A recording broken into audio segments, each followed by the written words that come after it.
جو آنکھ مسلسل اسے دیکھے وہ ابو بکر، ہائے ہائے ہائے ہائے ہائے، اللہ اللہ اللہ اللہ اللہ، جو آنکھ مسلسل اسے دیکھے وہ ابو بکر، جس چہرے کا دیدار عبادت ہے علی ہے۔ آپ نہیں بولیں گے سبحان اللہ؟ واہ واہ واہ واہ، اور بآواز بلند، جو آنکھ مسلسل اسے دیکھے وہ ابو بکر، اللہ اللہ اللہ اللہ، جس چہرے کا دیدار عبادت ہے علی ہے، واہ واہ واہ، جو رافضی سینوں پہ غضب ہے وہ عمر ہے، جو رافضی سینوں پہ غضب ہے وہ عمر ہے، جو ناصبی ذہنوں پہ قیامت ہے علی ہے۔ واہ واہ واہ واہ واہ، واہ واہ واہ واہ واہ واہ واہ، واہ واہ جو واہ، ناصبی ذہنوں پہ قیامت ہے علی ہے۔ میرے پاس وقت بہت مختصر سا ہے، میں بہت اختصار سے اپنی گفتگو کر کے اپنی بات آگے بڑھ کر نکل جاؤں گا، اور جو سوچ کر آیا ہے وہ بولنے کا بھی موقع نہیں ہے، وقت نہیں ہے، بہت اختصار کے ساتھ میں آپ سے ایک سوال کروں گا۔ 2 اکتوبر کو کیا ہوتا ہے؟ 2 اکتوبر بولے نا وہ آواز بلند، بلند آواز سے، 2 اکتوبر کو کیا ہوتا ہے؟ اور 22 جمادی الثانی کو کیا بات، علماء کرام سے معذرت کے ساتھ آپ چپ رہے، آپ خاموش رہے، عوام میں سے جواب دے، 22 جمادی الثانی کو کیا ہوتا ہے؟ کچھ پتا ہے؟ اچھا سوال، کچھ پتا ہے؟ کیا بات ہے بھائی، ماشاءاللہ۔ دیکھیں اگر ہاتھ میں اٹھوانے لگ جاؤں تو 0.1% لوگ اس بات پر لبیک کہتے نظر آئے، ہے نا؟ افضل البشر بعد الانبیاء بالتحقیق امیر المؤمنین سیدنا ابو بکر صدیق رضی اللہ تعالی عنہ۔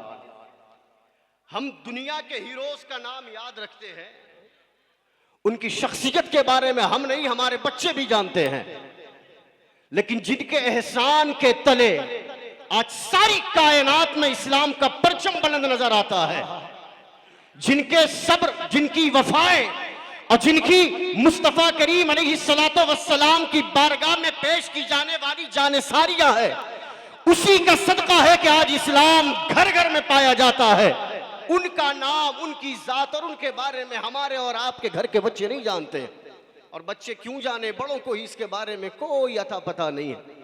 میں نے سوال کیا 2 اکتوبر، اکثر لوگوں نے جواب دیا گاندھی جینتی، یاد رکھنا چاہیے، ہم اس دیش کے رہنے والے ہیں، لیکن آپ ذرا سوچ کر دیکھیں کہ آپ کے قلب میں جو ایمان دھڑکنے بن کر دھڑک رہا ہے، اس ایمان کی حلاوت کا، اس ایمان کی حلاوت پہ جو صدقہ ہے وہ سیدنا ابو بکر صدیق رضی اللہ تعالی عنہ کا ہے۔ ساری کائنات میں تمام انبیاء و مرسلین کے بعد اہل سنت و جماعت کا اس بات پر اجماع کہ ساری کائنات میں جو حضور پاک اور تمام انبیاء و مرسلین کے بعد جو سب سے افضل، سب سے اشرف، سب سے اعلیٰ ذات ہے وہ کوئی اور نہیں، سیدنا ابو بکر صدیق کی ذات مبارک۔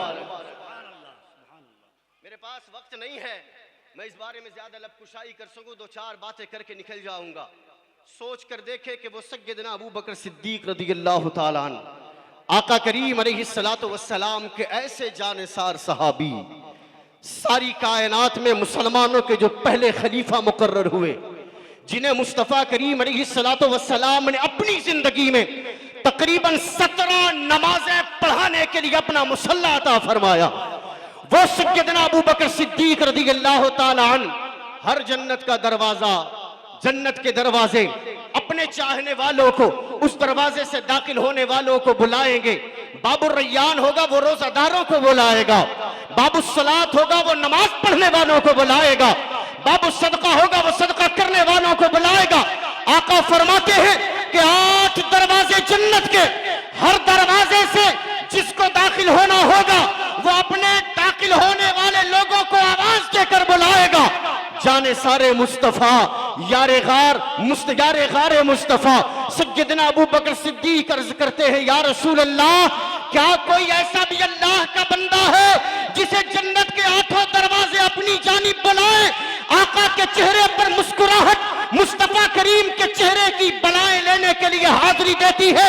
آقا ارشاد فرماتے ہیں ابو بکر جس شخص کو جنت کے 8 دروازے بلائیں گے وہ دروازہ کوئی اور بکر صدیق تمہاری ذات بننے والے۔ نعرہ تکبیر، نعرہ رسالت، ذکر خلیفہ اول، فیضان مصطفیٰ کانفرنس، علماء اہل سنت، تین جناب دن سیف رضا کانپوری۔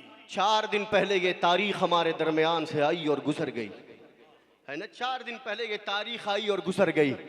کسی کو خبر نہیں ہوئی، کانوں پہ جوں نہیں رینگی کہ مصطفیٰ کریم علیہ السلام کے اس جانثار کا تذکرہ کیا جائے۔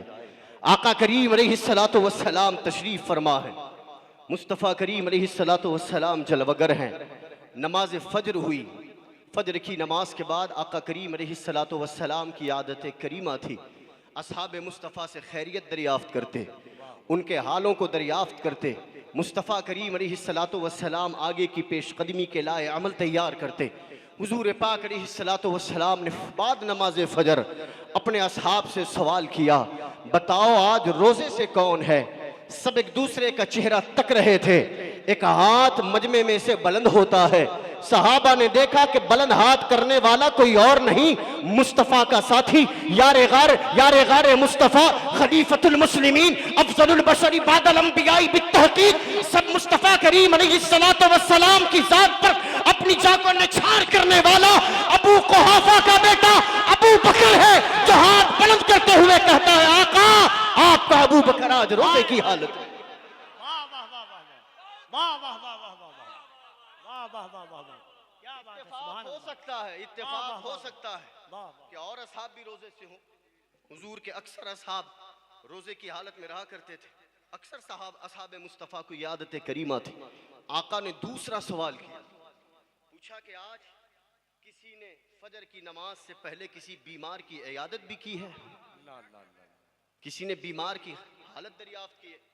ہم سے اور آپ سے پوچھا جائے گا تو آپ میں سے اکثر لوگوں کا جواب ہوگا، ہمیں تو یہ بھی نہیں پتا کہ فجر کی اذان کب ہوتی ہے، نماز کا وقت کب ہے نا؟ ابو بکر صدیق بیٹھے ہیں، صحابہ اکرام کی نورانی جماعت۔ آقا پوچھتے ہیں آج کسی نے بیمار کی عیادت کی ہے؟ مصطفیٰ کریم کے ساتھی، مصطفیٰ کریم کے خلیفہ، مصطفیٰ کریم کے عاشق، آقا کریم پر جان نثار کرنے والے سیدنا عمر فاروق عرض کرتے ہیں، آقا ابھی فجر کی نماز ہوئی ہے، نماز کے بعد سب اپنے اپنے گھروں کو جائیں گے، بیمار کی عیادت کے لیے بھی ہم تشریف لے جائیں گے۔ آقا ابھی تو فجر ہوئی ہے، ابھی کون بیمار کی عیادت کرے گا؟ آقا فرماتے ہیں عمر ذرا جلدی مت کر، تھوڑا دیکھ تو صحیح کہ کوئی ہاتھ بلند کرنے والا ہے یا نہیں۔ کسی نے ہاتھ بلند نہ کیا، ایک ہاتھ پھر بلند ہوتا ہے، صحابہ نے دیکھا ہاتھ بلند کرنے والا کوئی اور نہیں، ابو قحافہ کا بیٹا ابو بکر تھا۔ واہ واہ واہ واہ واہ واہ واہ واہ، ابو بکر ابو بکر ابو بکر ابو بکر ابو،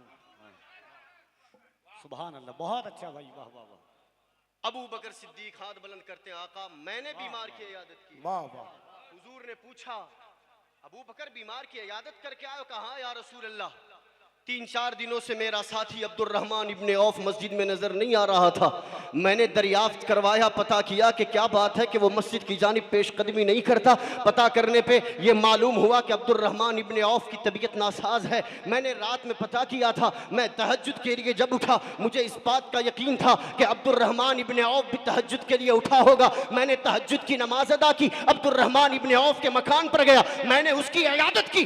آقا فجر کی نماز سے پہلے میں نے اپنے ساتھی عبد الرحمن ابن عوف کی عیادت فرما دی۔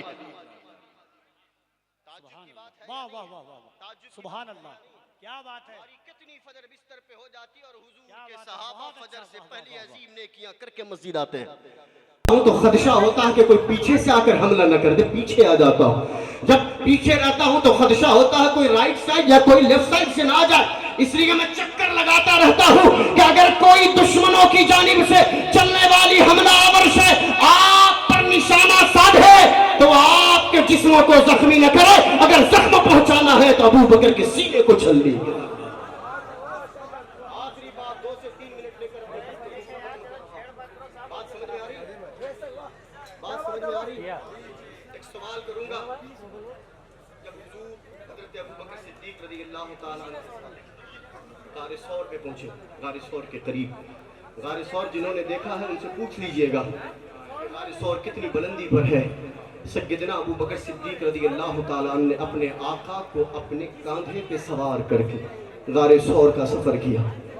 جب وہاں پہنچے, دروازے پہ پہنچے, ابو بکر صدیق عرض کرتے ہیں آقا تھوڑی دیر انتظار کیجئے, میں اندر جا کر پہلے غار کی صفائی کروں. ابو بکر صدیق اندر گئے, غار کی صفائی کی, جتنے سوراخ تھے ان سوراخوں کو اپنے کپڑے پھاڑ پھاڑ کر بند کیے. ایک سوراخ رہ گیا تھا لیکن سطر چھپانے کے علاوہ اتنا زائد کپڑا موجود نہ تھا کہ جس سے غار کے اس سوراخ کو بند کیا جا سکے. ابو بکر صدیق نے اپنی ایڑیاں وہاں پر رکھ دی. اب عرض کیا آقا اندر تشریف لے آئیے. حضور اندر قدم رنجائی فرماتے ہیں. آقا کریم نے جیسے ہی اندر پرویش کیا ارشاد فرمایا ابو بکر مجھے نیند کا احساس ہوتا ہے.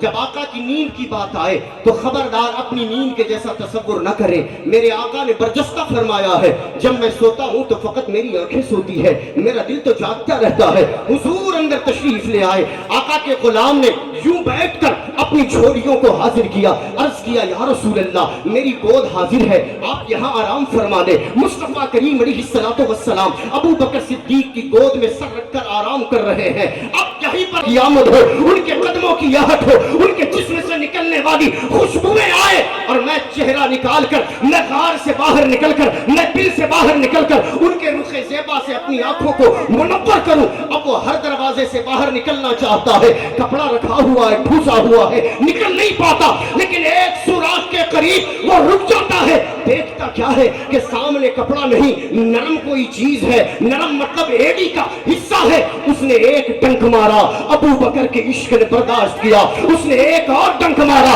ابو بکر نے برداشت کیا. میں آپ سے پوچھنا چاہوں گا, ہماری فطرت ہے, ہمارا نیچر ہے کہ اچانک کوئی چیز ہمارے قدموں کے قریب آئے آپ پیچھے ہٹتے ہیں. وہاں بھی ابو بکر کے قدموں پہ سانپ نے ڈنک مارا تھا. فطرت کہتی تھی کہ ابو بکر پیچھے ہٹو, لیکن عشق یہ تھا کہ اپنی ایڑیاں دبا کر یوں ارشاد فرما رہے تھے, گویا یوں فرما رہے تھے اگر تیرے اندر زہر ہے تو میری ایڑیوں میں مصطفیٰ کے عشق کی خیرات.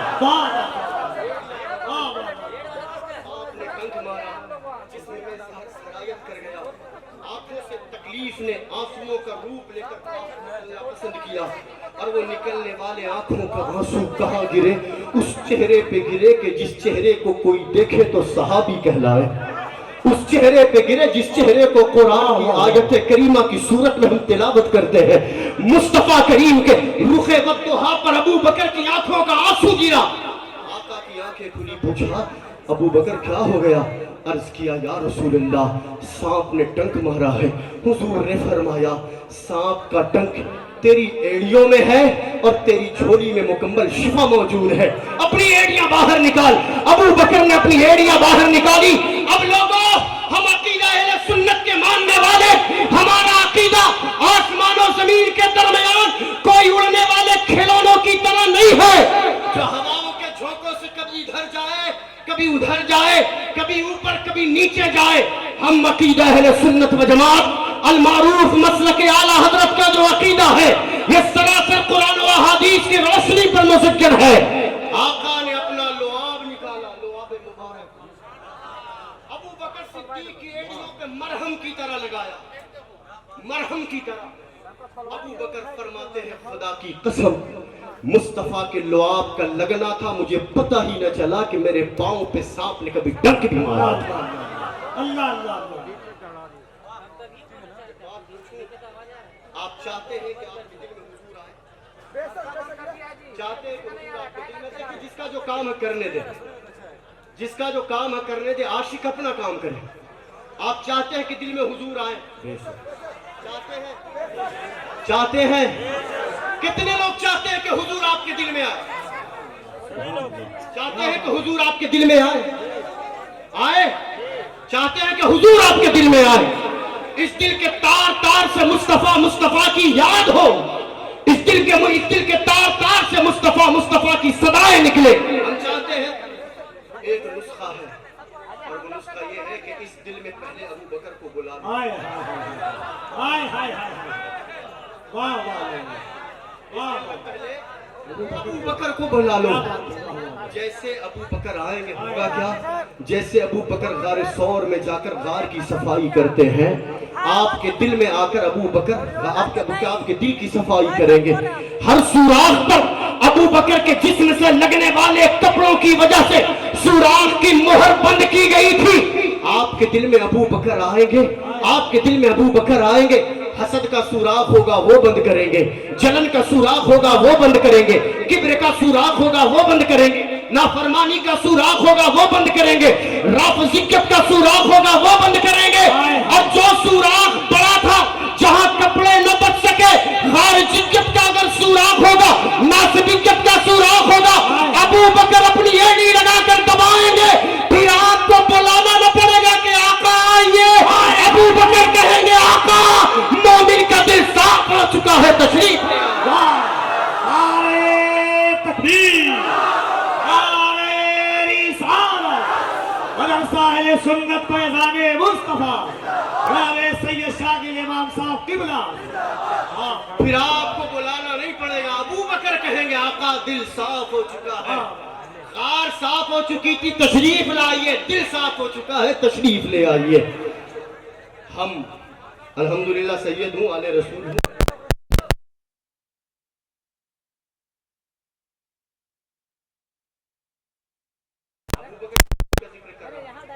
اہل سنت و جماعت کا یہ در امتیاز ہے. ہم اہل بیت مصطفیٰ سے وہ پیار کرتے ہیں جو ایمان کی تکمیل کا سبب بنتا ہے, اور ہم ہر اصحاب مصطفیٰ کی قدر, ان کی تعظیم اور ان کی تکریم کرتے ہیں, کیونکہ ہمارا اور آپ کا نیچر ہے کہ 2-4 سال نماز پڑھ کر کوئی مر جائے تو نام کے آگے رحمت اللہ تعالیٰ علیہ لگا لیتے ہیں. جس کے تذکرے ہم اور آپ کے درمیان کیے جاتے ہیں وہ مصطفیٰ کے جانثار ساتھی صحابہ ہوتے ہیں, کہ جن کی شان کے بارے میں قرآن نے رضی اللہ تعالیٰ عنہ کا مجدہ سنایا ہے. لوگوں ذرا سوچ کر دیکھنا, جو مصطفیٰ کی بارگاہ کے صحابی بنا دیے گئے, ہمارے اور آپ کے لڑنے جھگڑنے سے ان کی صحابیت کا انکار نہیں ہوگا. جس کی عظمت کو خدا نے بڑھایا, مصطفیٰ نے بڑھایا, وہ آج بھی عظیم ہے اور قیامت کے دن بھی عظمت کے پرچم تلے.